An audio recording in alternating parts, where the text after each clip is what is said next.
सभापती महोदय, राज्यामध्ये एकीकडे विद्यार्थ्यांची पटसंख्या, त्याच्यामुळे विद्यार्थ्यांची जी ही संख्या कमी होत आहे आणि त्याच्यामुळे शैक्षणिक सत्राचं समग्र शिक्षण अभियानाच्या माध्यमाने जे युडाएसच्या आकडेवारीनुसार महाराष्ट्रात एकूण 1,08,000वर शाळा असून राज्यात 8,213 गावांमध्ये अद्यापही प्राथमिक शिक्षक नाही.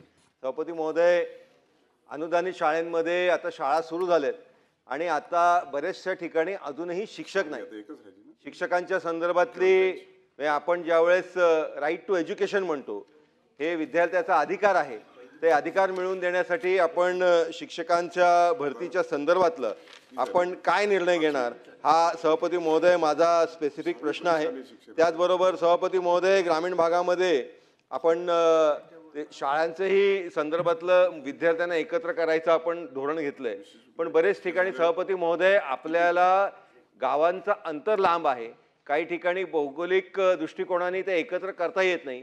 अशा याच्यामध्ये आपण टेक्नॉलॉजीचा वापर करून शिक्षकांची संख्या त्या शाळेवरती मेंटेन करून आपण चांगल्या दर्जाचं ई क्लासरूमच्या माध्यमाने त्यांना शिक्षण त्या तिकडे उपलब्ध करून देऊ शकतो का?